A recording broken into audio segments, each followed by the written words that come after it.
What's going on with USAID? Answer. 1. USAID was founded in 1961 to provide humanitarian assistance and foreign aid to other countries that need it, in accordance with the priorities of each administration. There are, broadly speaking, at least 3 layers of benefits to the United States, from most benign to least. A. Goodwill generated by foreign aid can orient populations around the world more positively toward the U.S., which, yes, can create a potential bulwark against communists, but also have other benefits, such as an increased motivation of skilled workers to legally come and contribute to the U.S. economy, or even just an increased inclination to buy American products abroad. B. The prospect of aid can be used to influence or even induce other countries to act in favorable ways toward the U.S. This is called soft power, and it has played a large role in the success of the United States in the second half of the 20th century. Without the soft power of the U.S., it is doubtful that many trade agreements and alliances beneficial to this country would have been enacted.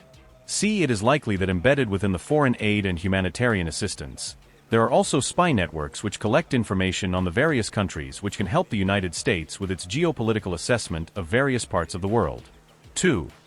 The current MAGA movement is explicitly isolationist, as exemplified by the America First slogan. That is, rather than engaging with the rest of the world, it wants to turn inward. The thought is that money spent on humanitarian assistance and foreign aid would be better spent on addressing domestic problems. The fallacy behind this thought is that it fails to consider that for the amount spent, the U.S. has reaped far more in benefits in all kinds of ways which have contributed to the high standard of living of Americans compared to the rest of the world. Paraphrasing John Donne, no country is an island. 3. The implications of terminating USAID for the U.S. would be the loss of the benefits accrued under it.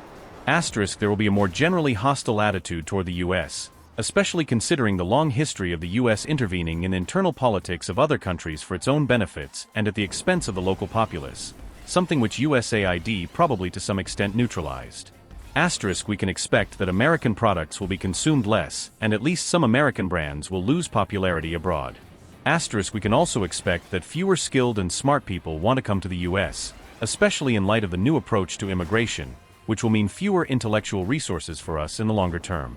The United States will appreciably lose some of its soft power. Not completely, because it is still the 5,000-pound gorilla no other country can afford to ignore, but we will see an increased frequency of actions by other countries which may be counter to our national interests. For instance, the grounding of the dollar as the international monetary standard may become less robust. Other countries may increasingly enter trade agreements that exclude the U.S., etc. In the long term, this will probably result in adverse economic consequences which ironically do the exact opposite of putting America first. In however way USAID is used as a cover for clandestine operations, all that will also terminate. Some of that activity may shift onto others' channels, but probably there will be a net loss of such activity. I think everything else equal, as a result of closing USAID, Americans in the foreseeable future will be worse off economically and in terms of standard of living to a degree that can be measured and noticed, but not to any extent that it creates financial hardship for most Americans.